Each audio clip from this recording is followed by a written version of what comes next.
Welcome to episode 13 of the G5 Hive, where we aim to bring you all the honey from week 12 in college football. What's going on, Luke? How you doing tonight? I'm doing pretty good, pretty good. Things are a little bit off. It's a Tuesday night. Here we are, usually on a Monday. Yeah, it's all my And fault. I had an early doctor appointment this morning. other podcasts I have are normally on Thursday, so I have to change that up. So this is kind of just a weird Weird week. week of just trying to fit things in when we can and try to get it all done before Thanksgiving, so I can spend time just enjoying football all weekend. How about you? Yeah, How are you doing? I'm still kind of trying to catch up. I was out of town up until yesterday. Came back last night and had doctor appointments this morning, and just trying to catch up with everything going on. Trying to get my lineup set for the leagues I'm in, the championship games, and yeah, just kind of trying to catch up NFL fantasy, all that stuff in one day. Been a little bit of hectic today. I just can't believe that this is it. You Yes. spent so much time preparing for this season and it's done. After this week, no more setting lineups. I mean, you still got the NFL side, but the NFL side's almost done too. We're week 12 on the NFL side. Yeah, so we So got what, 5 more weeks, 5 more weeks? about probably 6, depending if you go into week, because there's 17 weeks now, Yeah, there's or there's 17. 18. So then you've got 17, I think. So then you got 5, unless you are crazy and you play into the last week. So yeah, it Oh, no, 18.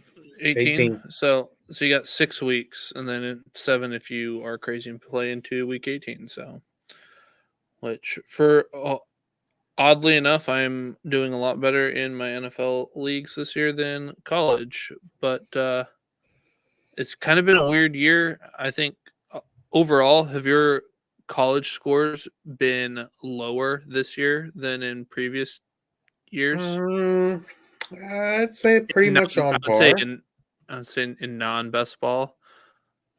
I I'd don't say know I how feel like many. they're pretty much on par. It's like I feel like all of my leagues, it's like the scores just seem lower because you kind of have like that mental threshold. You're like, hey, if I score above this many points, like I got a pretty good chance of winning. Like that, those like never even got hit in my league. Of like, oh, now this threshold seems smaller, and it was by like 10 to 20 points. So I was like, oh, I wonder if this has anything to do with the game clock, and if Right. this is something going forward. So I don't know, just something on a mental note. I'm just kind of sticking back on behind my head. Plus, had a lot of guys that maybe just didn't do as well as I thought, like Jordan Curley for SMU. Gobbled him up in a couple of spots, thinking that would hit. That didn't. Just, you know, some of that's on me too, of just picking the wrong guy. So Yeah, I certainly started the wrong guy in a couple of leagues last week that cost me shots at championships, but live and learn, right? I mean, it's funny that there's one league I'm in where the last two teams that got in are in the championship game. But uh, that's just kind of how it works sometimes, right? I mean, and it's hard. Like if you have those Power Five teams, or if you have the Power Five SEC, you're like, okay, is my guy going to play the entire game? yeah, Or you've got a G5 team that's like, okay, are they even going to put up a lot of points because they're playing against more talented guys as a whole? So this week 12 is always that scary week, and then if you got lucky enough to get a bye that week, and then you have guys that are playing G5 guys, it's kind of like, oh crap, I just hope I play the right ones. yeah. Yeah, I mean, fantasy football can be a cruel mistress, right? Oh yes. No matter which fantasy sports, I think in general, because when it comes to the playoffs, it's it doesn't matter that you were undefeated and the highest scorer in the league. That doesn't mean anything at that point. Like anything can happen any given week, and there's so much luck. I feel like you can prepare and prepare your roster to minimize luck, but there's still luck involved in fantasy football, no matter what you do. So you gotta have some luck to win some championships. I mean, obviously, Yes. if you have a good team, you have a good team that helps, but you still gotta have some luck. I also feel like in so this is my third year playing C2C leagues. I'm not in any Dynasty CFF or Redraft CFF, but I feel like usually my teams are pretty healthy. This year, I feel like my IR bench was just huge, and I think that Oh played yeah, into a lot of what didn't go right for my team this year. So, yep, like you said, a yep, lot of luck.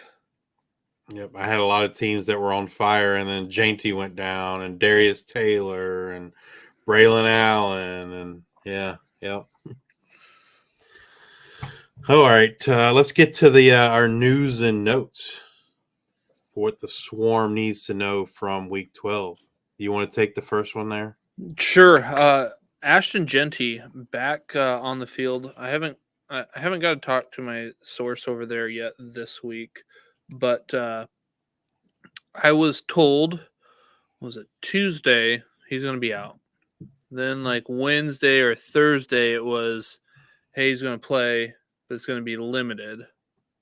Well, then he ended up like carrying it for the exact same amount of as George, but when you break it, I didn't get to watch the game, but like when you break it down play by play, um, he wasn't getting the run until late. So I kind of want to get more of the context behind it, um,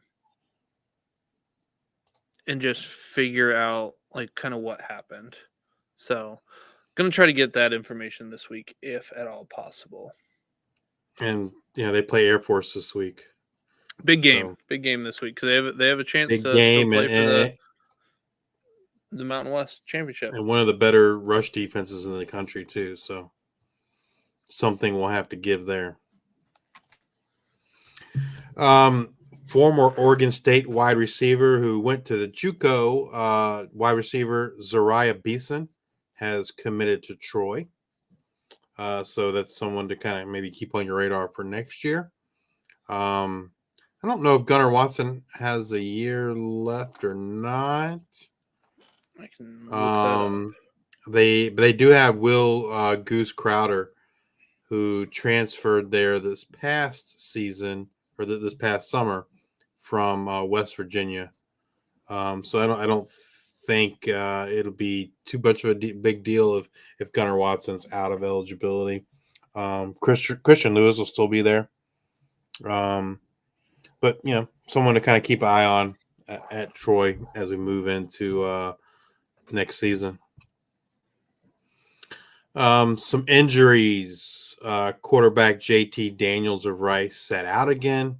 Nothing new that I've seen on him. It was a concussion. Now this is, I think, going into week 3, maybe week Yeah, four. But I think it'll be week 4, I believe. so hopefully he can clear and play.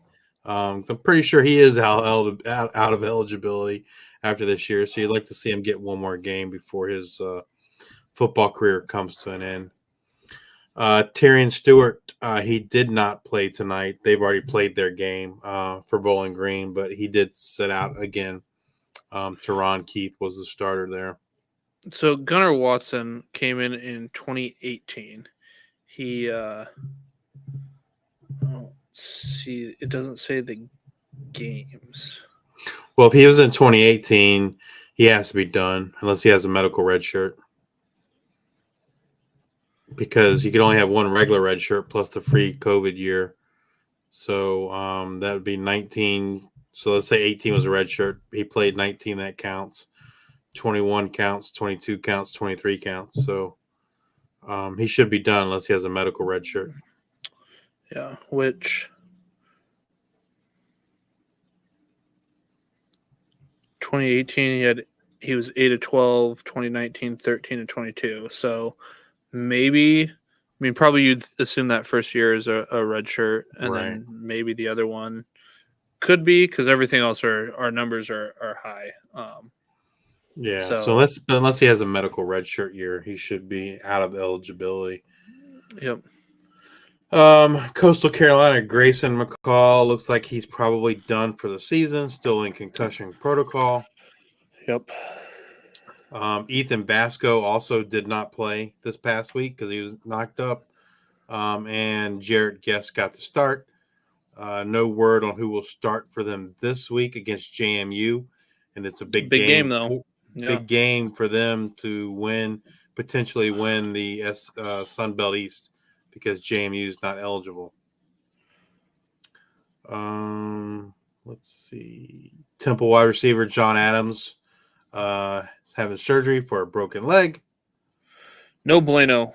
Anytime you have surgery for a leg, I had a broken ankle, or it's like down, but everything, is just a cast and set it, and that took like a year and a couple months to like get back to normal. I can't imagine. I mean, granted, when you're in college, you have time to, rehabilitate a little bit more and whatnot than the average Joe, but it definitely zaps a lot of that explosion, and tough to come back from. Looks like Brendan Lewis is going to start this week for Nevada. The other quarterback whose name escapes me, I think, is injured, right? Yes. Yep. And then Lagasse. Utah State, man, Lagasse got hurt. McKay Hillstead Yep. came in and got hurt. And then so Levi Williams kind of finished out the game for him. No word who's going to start for him this week. Yeah, no word, and wide receivers are kind of what you want there in Levi Williams isn't the best passer.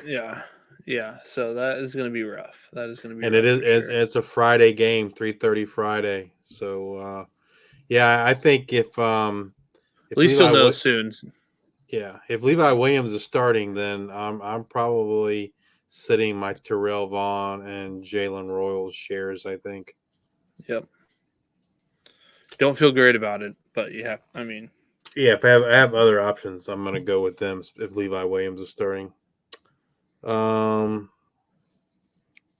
See, Mikey Keene played the last few series this past week. Yeah, so he's supposed to be ready to go this week.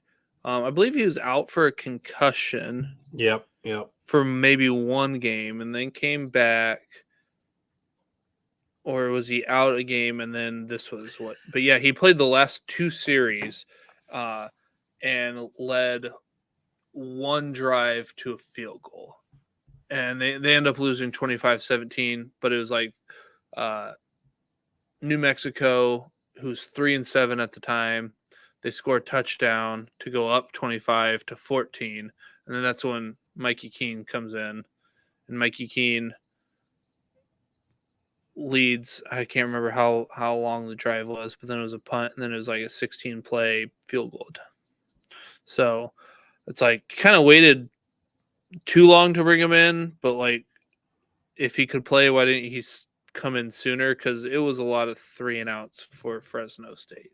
Yeah.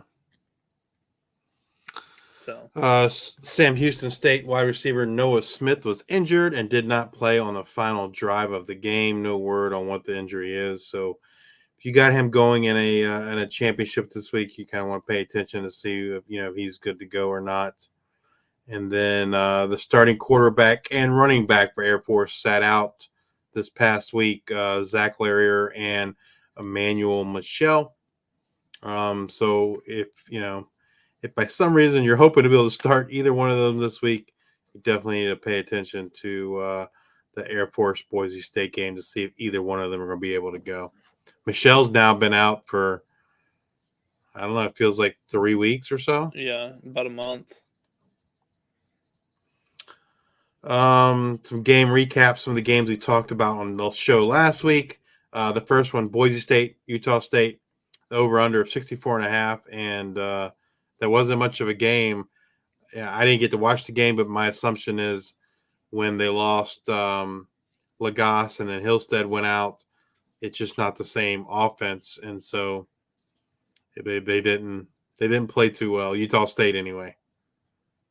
Yeah, so Boise put on 31 points in the second quarter, and that's what really did it for Boise. So Boise goes up like 31-10 going into halftime and really put it away, I guess.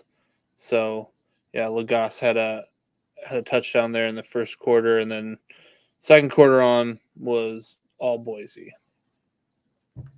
And then Helani went for close to 200. It was like 178 or something, and 2 touchdowns. Just 178 looked like vintage George Helani. And then UNLV Air Force, they were both 5-1 in the conference, and UNLV won 31-27. So that's got to put them in the driver's seat for the Mountain West Championship, right? Yep. So yeah, they're 6-1, and then we got a big game this week with what was it, Boise State and Air Force, and both of those teams are 5-2. So don't believe. Yeah, nobody else there. San Jose State is also 5-2. I don't know how that tiebreaker works out because San Jose State beat Boise State, I think, earlier in the year. So you need San Jose State to lose, I believe. No, Boise State won. Okay, Boise State won. So San Jose State's done. They lost to both Air Force and Boise State. Okay, so well, I guess they're not done. I guess they're not done. Well, no, they are because they're playing each other. So one of them's got to win, right?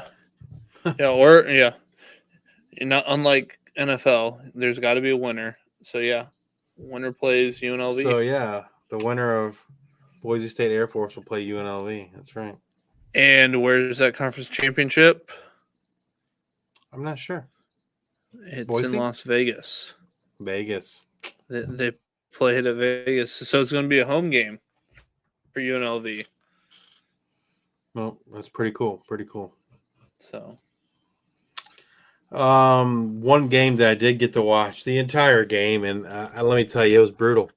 It was a brutal display of football. And that was Old Dominion versus Georgia Southern. Had an over-under of 60.5, but they only combined for 37 points. It was bad football, man. It was bad. Like both offenses were bad. Old Dominion managed to squeak it out, which is awesome because that means the game this week means something in terms of them getting to bowl eligibility. yeah, playing for a bowl for their last home game, so that's cool. But yeah, it was bad football on both sides on offense. Old Dominion and Georgia Southern, they both just looked like it looked terrible. I mean, going bowling with the new head coach is a big deal, I think. Yeah, well, I mean, it's just a new OC for ODU, not a new head coach. Oh, sorry. Now, but it would mean 2 of Ricky Ronnie's first 3 years, they went to a bowl game, which is pretty good. Because 2 years ago they went to the Myrtle Beach Bowl and lost to Tulsa. Last year they didn't make a bowl game. So if they could make it again, not bad considering they were picked to finish last in the Sun Belt East. So, and then the big upset of the week, App State Yes. beat JMU. I did catch some of that game. App State's just one of those teams that I feel like you can never discount, right? Even if they're having a down year, they're always competitive. They're going to give you a good game. They definitely had a chip on their shoulder, I think, right, and wanted to prove something to JMU. I think JMU probably took them a little lighter than they should have. And ESPN Game Day was there, and App State took it to them. So, I mean, listen. So I think this is, football's an odd game. It's an odd shaped ball, bounces different ways. But listen to App State's losses. At North Carolina, 40-34. I mean, not too bad. At Wyoming, Laramie, hard place to play. They lose 22-19. You're right there within a field goal. Then you play at home against Coastal Carolina. You lose by a field goal, 27-24. Then you lose at Old Dominion, 28-27. Do you recall anything from that game? Like, was it sloppy? Did they deserve to win that game? No, not really. I mean, Old Dominion outplayed them, but they had a chance to win. So, like, those are their 4 losses. Maybe a ball bounces a different way here or there. I like what App State has because they have a new head coach. They had theirs stolen. So yeah, I like what they're doing here. And Joey Aguilar, a name to tuck away for next year if you do not have him on your team. He's a junior, so he's got a couple years. I don't know about other years, but he is a junior, so you at least have one more year, and maybe 2 with the COVID. Potentially, yeah. And then we go to Maction. We were talking before the show that just Maction just isn't it, man. But we talked about the Western Michigan Northern Illinois game. Had an over under 55.5, and they scored a total whopping 24 points. And if I remember right, it was 24-0. Like, it was. Yeah, I mean that sounds probably right. Antario, like the only player that did anything in the game was Antario Brown. And Ontario Brown did get nicked up in the game, but they did say that the game was out of hand, so he just didn't come back in. But he, if they needed him, he could have played. So, I look for him to play again this week based on that news. Yeah, 24-0. So. Yeah, it hasn't been fun to watch any MAC games really this year. No, it just hasn't. Back-to-back years. Pretty much since Sky Moore left Western, that was the last year that the MAC was the MACtion, I feel like. Curtis Rorick, Ohio just haven't panned out. And I guess, like I said, just hasn't been fun. Sunbelt and American are moving up my depth charts. I tell you, one MAC player though that's like been on fire like the last couple weeks, and it's a tight end. It's Harold Fannin Jr. Yep. How's he doing? How did he do tonight? I think he had like 8 or 9 catches for just a shade under 100 yards. I mean, he was a name that we've highlighted on the tight end show early and often in this podcast. So hopefully, you guys were listening, watching, and picked him up. let's see. He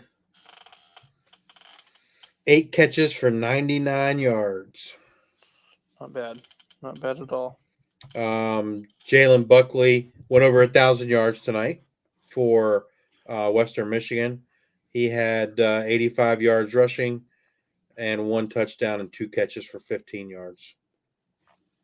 That's a good job by a freshman. Granted, he's getting a lot of volume, but volume is king.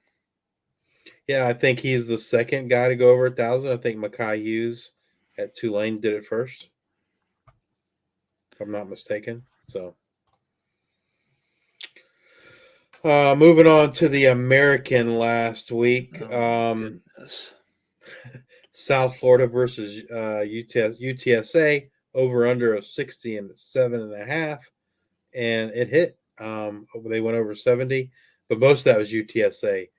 Yes. Frank Harris just went freaking absolute bonkers. South Florida, man, I wonder what's going to go on in their offseason. So I really hope. So Byron Brown, if you've had him, while he is like the number 5 fantasy quarterback, it hasn't been necessarily a fun ride to be on the way there. He's a freshman, so hopefully they stick with him.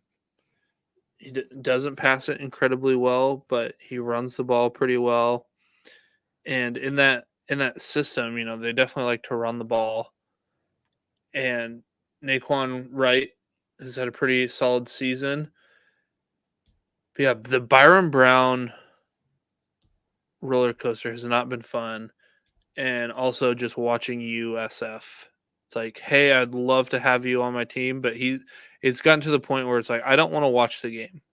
And I don't want to look until it's over. Because when you look at halftime, it's like 10 points. And then you look at the end of the game and it's like, all right, he had 30. It's like, okay, thank God. It just has not been a fun ride. Yeah, I'm kind of curious, like what's going to happen in the offseason there at quarterback. Because while Byron Brown has been, barely good from a fantasy standpoint, from a wins and losses standpoint, South Florida hadn't done very well. And so, I'm just curious to see like if it'll be a battle between Brown and Israel Carter, or if one of them decides to transfer in the offseason. I'm hoping that Brown stays. And they just work on getting, new head coach, getting your guys in to run your system. And maybe it just runs a little bit That would smoother be next Israel year. Carter, though. Israel Carter is their guy, right? Well, I meant like more so like linemen, things like that. Gotcha. So we shall see. And then Frank Harris lit it up. The other American game was also an over. SMU versus Memphis, over under was 66.5, and they combined to hit 72. I did not get to watch this game, but comments I saw were just like how we talked about Blake Watson the week before, right? Where the coach was kind of over his fumbling. And he did play Blake Watson, but he didn't play Blake Watson as much as he should have. And people were upset by that. Yeah, I mean, Blake Watson's kind of the reason why they're in a lot of games, right? He's definitely their best playmaker on offense. And he still did okay from a fantasy perspective. I think he had 85 yards and a touchdown rushing. I'm not sure what he did receiving, but I think, he ended up, somewhere around the 15, 18 points, right? So he had 3 receptions for 31 yards, and he had 10 carries for 41 yards. Oh, there you go. So 80 total. And a touchdown on the ground, nothing in the air. So the fans were upset about his usage, felt he should have been used more. But as we said last week, the coach kind of foretold that's what was going to happen, right? Because of his fumbling issues. And Blankumsey and Rock Taylor with another big game. Just grooving. Seth Hennigan, Junior. So he's got the 2021, 2022, 2023. He'll be a senior next year, so you get another year out of him. So you are going to want a piece of this offense next year. While we're talking about the American, it looks like that championship game is going to come down to SMU against the Tulane and UTSA winner. Yep. That's assuming SMU beats Navy, which they should.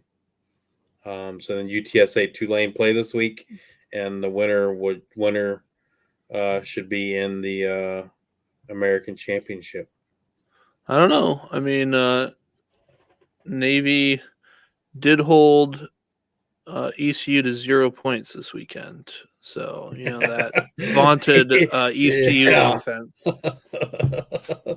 ECU is pretty terrible on offense anyway. And then G5 over P5. This was a game that we talked about last week that we thought, hey, if Pavia plays, if Pavia's going to play, we thought they were going to sit him, right, because he was kind of banged up. And we figured, well, they'll probably just set him. And not only did they win, they smoked Auburn. I mean, like, it wasn't even a game, right? I mean, $1.8 million to come smack up Auburn. And, I saw things on Twitter of like, here's, what pretty much the film rooms look like, or, the lounge areas, this and that. But Auburn plays Alabama this week. Do you think they were really worried about New Mexico State? Probably not. They were probably trying to scheme and get everything ready for Alabama and just hopefully out athlete New Mexico State. Didn't turn out that way. Nope. But I bet you that's what happened. Certainly part of the story, right? Certainly part of the story. But Pavia, I mean, he's a legend. He is a legend. And like you said, kudos to New Mexico State getting the win and the payday. It's always sweet when you can do that. Win, payday, and I think they got one vote in the top 25. So, hey, one vote. Hey, it's more than none, right? Yeah. Speaking of the top 25, so Tulane is at number 18. James Madison, with their loss, drops down to number 24. Liberty moves up to 22. And Toledo cracks the top 25 at number 23.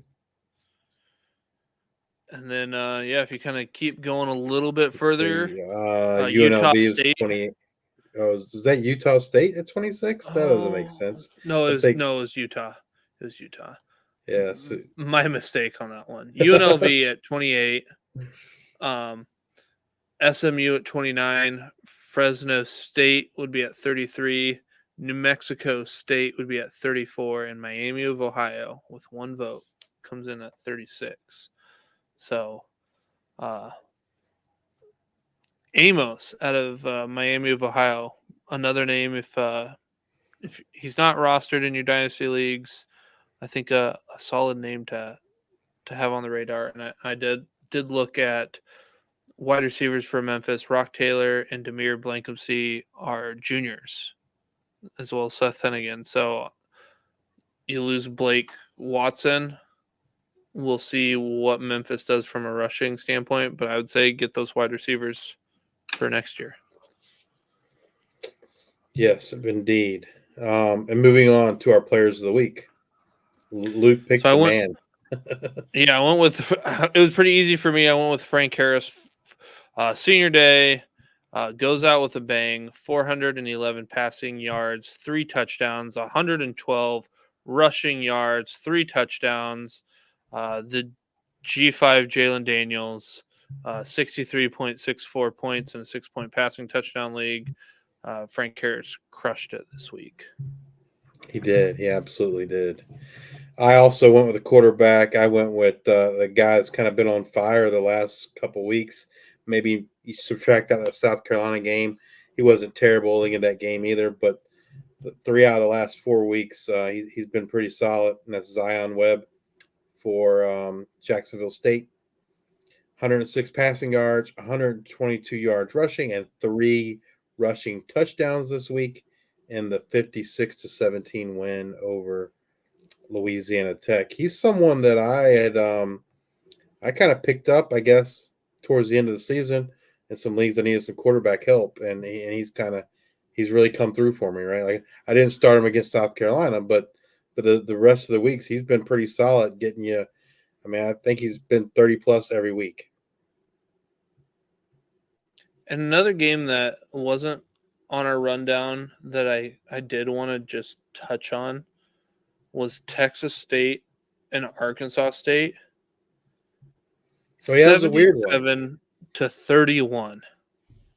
Yeah, and Jalen Raynor didn't go nuts. Yeah, I was like, I was expecting to see like 10 touchdowns from him. Like he was right, but 196 yards passing, and he had 7 yards rushing. Wild. Yeah, I don't know what's going on at Texas State, man. They have not looked good the last few weeks. I saw some rumors, and it's strictly rumors, that people thought, well, maybe they think G.J. Kinney's going to leave already, and so they're kind of like, packing it in. I certainly haven't heard or seen anything with his name being attached to it, and it seemed kind of weird for him to, he just became a head coach in FBS. It would seem kind of weird for him to jump ship already.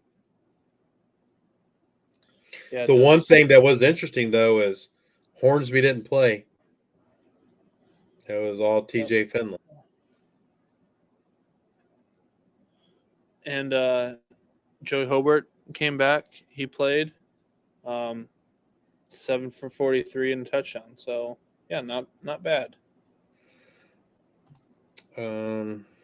Let's see. What do we have to look forward to this coming week? Eastern Michigan just got bowl eligible. They won tonight to put them at 6-6. All right. Yeah, we got a lot of teams. Let's just kind of run down through our bowl eligible teams. So you said Eastern Michigan just got bowl eligible. And then you got your other directional Michigan team, Central Michigan. They're looking to become bowl eligible. Northern Illinois, Old Dominion, Louisiana, Marshall, Rice, Navy, USF, Colorado State, and Utah State. And honestly, Colorado State is probably that name that you don't really think of. They were just so bad last year that they really are night and day different this year than they were last year. Yeah, they're playing they're playing Hawaii this week. But overall, a lot of games to look forward to. We talked about some of them before, but we got Tulane versus UTSA. That will be a big game. Our JMU versus Coastal Carolina, App State versus Georgia Southern. You got the Coastal and App State with conference championship aspirations. Boise State, Air Force, and Jacksonville State, New Mexico State. Big game there. Yeah, so I was just gonna kind of run down maybe run down the comp. We talked about this already, but so the American, it's SMU versus Tulane, UTSA winner. Conference USA, it's gonna be Liberty against New Mexico State. My assumption is, and maybe this is wrong, but my assumption is Jacksonville State's not eligible because they're not full blown FBS. So I don't think they can play in the conference championship game. Because they're still in the transition year, just like JMU. So Liberty, New Mexico State, that should be a good game. I'm not sure where Conference USA plays their championship. My guess is maybe the home team, which would be at Liberty. I mean, the higher seeded team, which would be Liberty in this case, assuming they don't lose this week, since they're undefeated in conference. But that should be a good matchup between Liberty and New Mexico State. Caden Salter against Pavia. When was the last time? I gotta look this up. When was the last time that Liberty lost a conference game? Well, it'd be a really long time because Liberty was not in a conference. Liberty's been a FBS independent the whole time they've been in FBS. So It was a trick question. You caught it. You'd have to go back to their days of the Big South. So you're probably talking like 5 years ago at least. I don't know exactly when they moved up. That's a good bar trivia. Like, oh, they haven't lost in 5 years. It looks like the MAC should end up being Toledo versus Miami of Ohio, right? Yep. I guess, did they already play Ohio? Let's see. Yeah, they did. So, yeah, it's already set. Toledo versus Miami, Ohio. Let's see.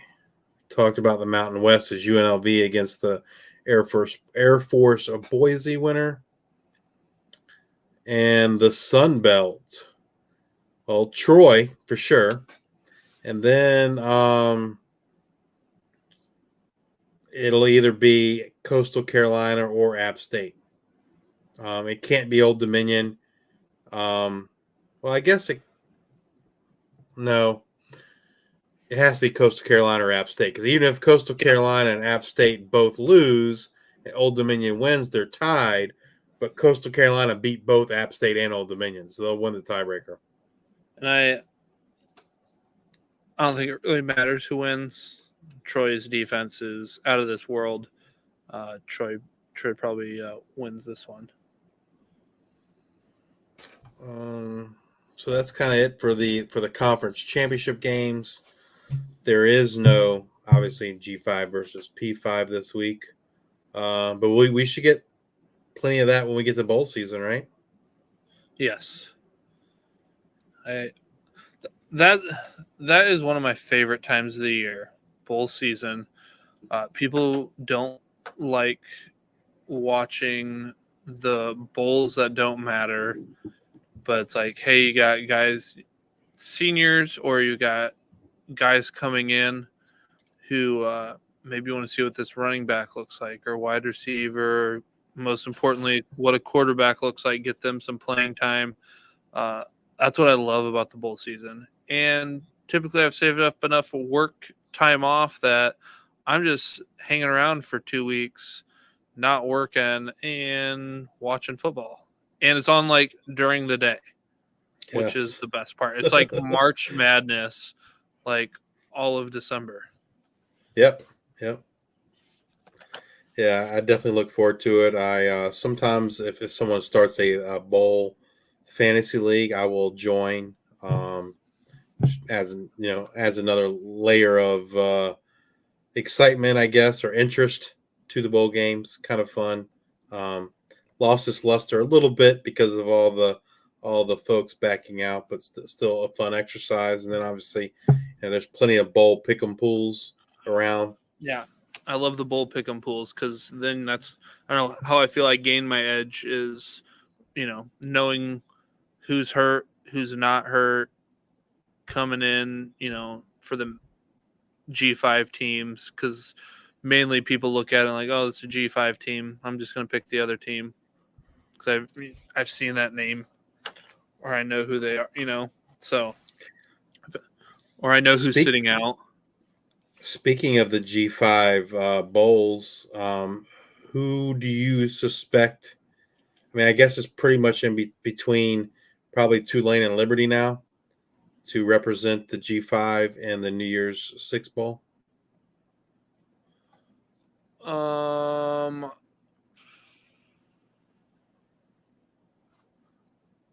I think it'll be Liberty. Let's see. Which I was trying to see if they have the college football rankings up. Well, I just had the Yes, show not too long ago.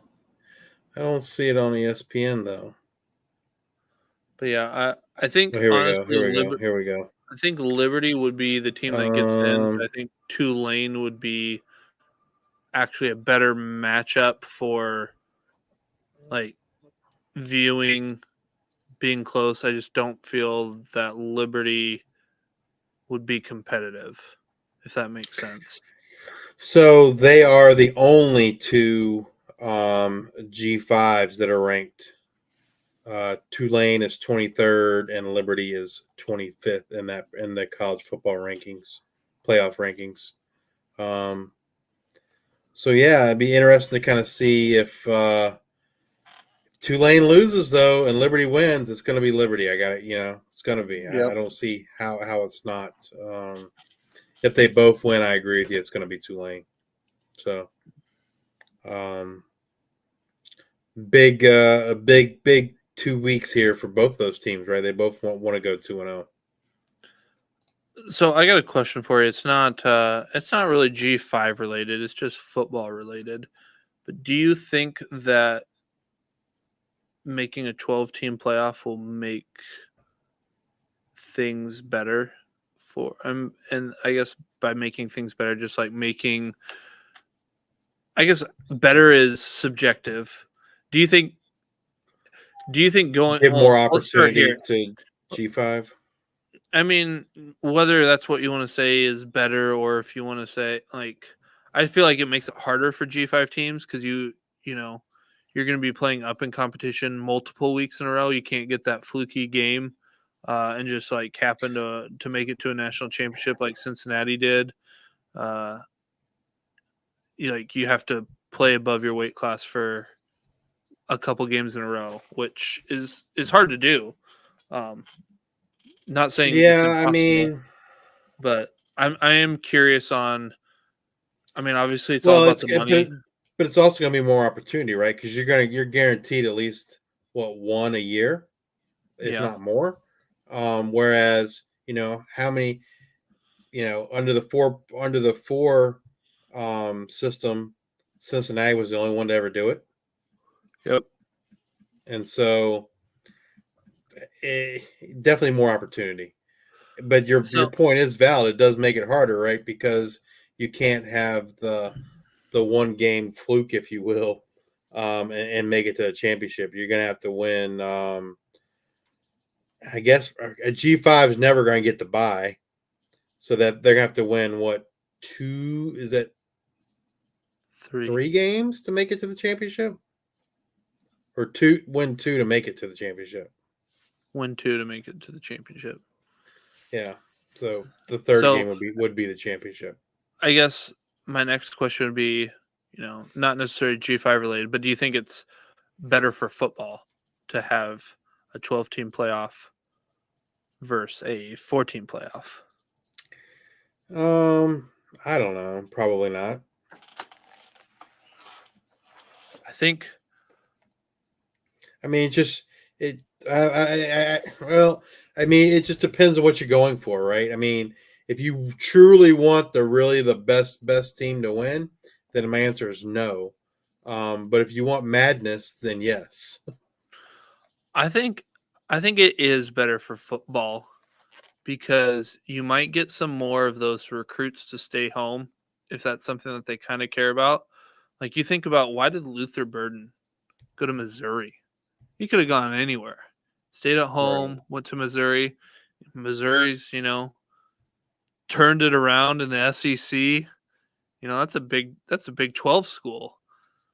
No, now they're in the SEC. So I think in general, I think it'll maybe be better because, hey, I've got I don't have to go to these certain schools if I want. Right. If I'm good Will enough. certainly help spread the talent around for sure. So sure. I think it'll be good in general for college football. So yeah, But that's all I got. it does kind of introduce a little bit of a luck factor, right? Because of the more games. Yep. So yeah, I mean, it'll be fun, right? The more teams, the more fun, I think. So yeah, I'm for it. Like I said, more opportunity for the G5. So yeah, And then hopefully getting to see some of these kids who are going pro to not sit out. Like, hey, your top 12 team, you've made the playoff. You're not going to sit out, as opposed to like Caleb Williams is going to sit out whatever bowl USC goes to. right. Like, there's no way. So it would be fun to watch. Some of these talented kids. Continue and play in the bowl season. But anyways, that's my 2 cents with college football in general.